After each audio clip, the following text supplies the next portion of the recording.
It looks good, drives good, has plenty of tech with a banging stereo, and costs a little over 40 grand.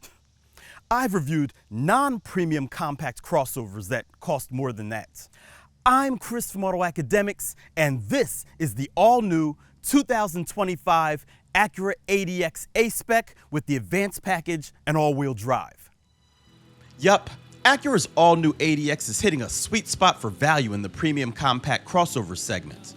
In addition to the A-Spec package that includes exclusive styling, ventilated front seats, sport pedals, ambient lighting, and a few other things, our Urban Gray Pearl Tester also has the advanced package that gives you a Bang & Olufsen stereo, Google built-in, surround view camera, front and rear parking sensors, heated sports steering wheel, power folding side mirrors with turn indicators, hands-free power liftgate,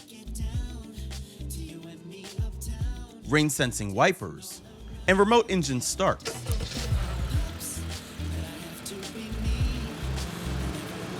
Add in the fancy gray paint for $600 and you get a total MSRP of $45,950.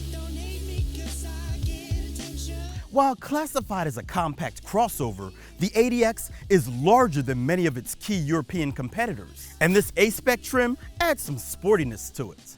The front and rear LED lighting stretches around the corners, and the dual exhaust outlets help emphasize its wide track. The thin A-pillars and low cowl improve forward visibility, and the 19-inch shark gray wheels are wrapped in 235/45 series Continental Pro Contact TX all-season tires. Our tester has gloss black and gun metallic trim, as well as some A-Spec badging.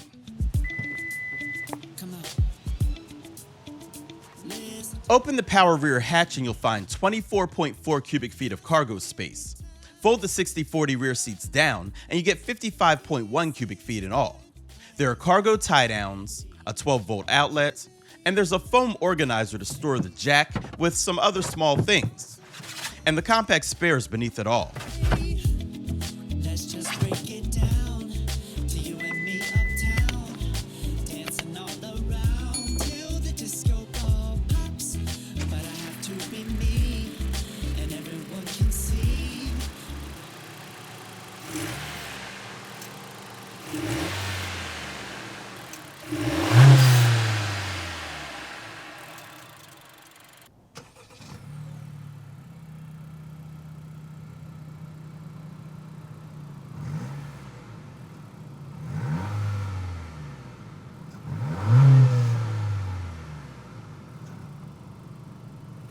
The ADX is powered by the same VTEC enhanced engine as in the Integra.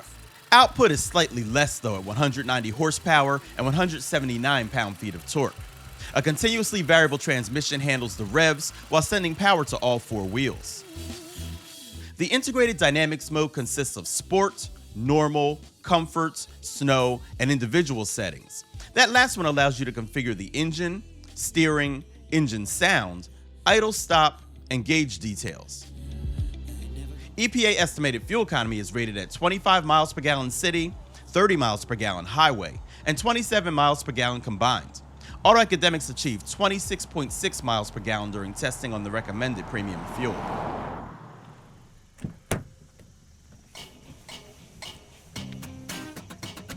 As you may have noticed, the door opening isn't very large, but once you get back here, the seats are fairly comfy for a small car with decent leg, shoulder, and headroom.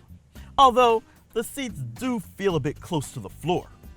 The floor is flat though, providing as much space as possible for a middle passenger, and the panoramic sunroof keeps things airy. There are USB-C charge ports and even AC vents back here, which is a nice touch in a compact vehicle.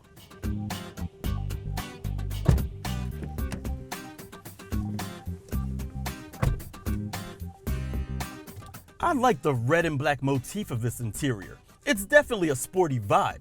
The red leatherette on the dash is a nice touch, and they even got creative with the black plastic bits, for better or worse. You see, you have piano black here, which morphs into a textured finish. I'm not a total fan, but it's also not a big deal. The heated steering wheel looks and feels good, and these seats are heated and cooled while being comfy and supportive. The leather feels nice too.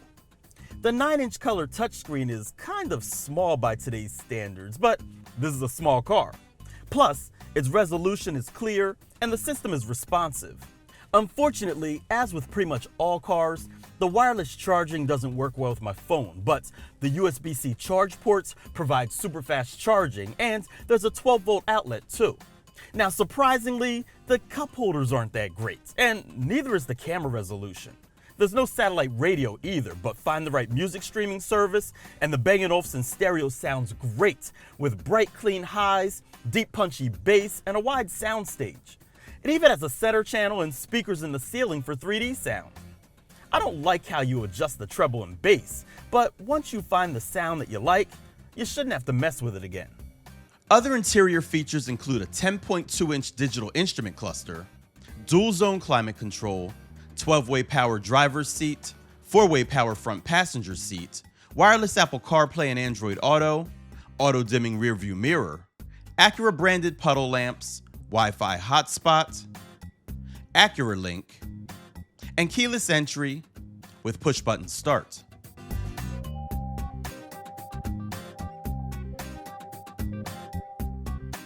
Safety features include plenty of airbags,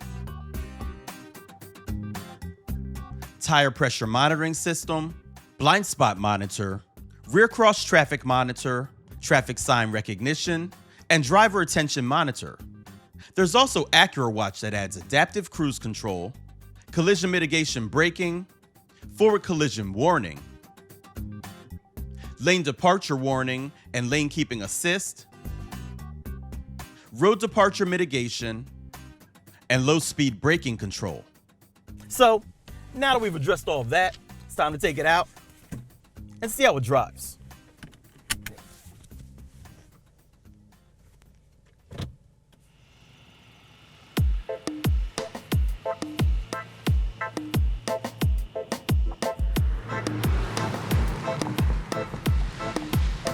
Acura's newest and smallest crossover has been a pleasure to drive this week. And here are some reasons why. For starters, the suspension is comfortable, making daily commutes a breeze.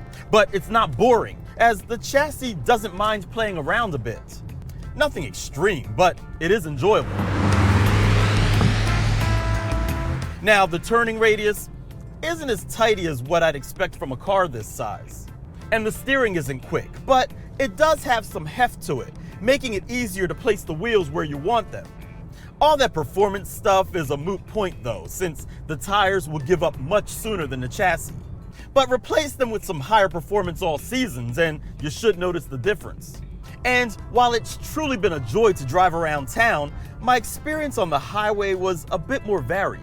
At speed, the front end felt more floaty and less planted. So I'd have to make micro corrections while driving straight. Now, as I mentioned in the specs, the engine is very similar to what Acura used in the Integra. And with slightly less power, yet more weight than the Integra, the 1.5-liter turbo doesn't get this car moving that quickly. It is torquey though, providing decent get up and go from a stop. The CVT is but it does fake shifts with the paddles, and the brakes feel great with a lovely pressure feel and power. Here's hoping for a Type S version. The cabin is pretty quiet too. Well, I have noticed a tiny bit of wind noise up here at higher speeds, but now I'm just picking at stuff. This also has good visibility pretty much everywhere. Well, with the exception of the rear 3/4. At the end of the day, while its driving dynamics don't quite match its sporty looks, it's still a very nice vehicle to drive.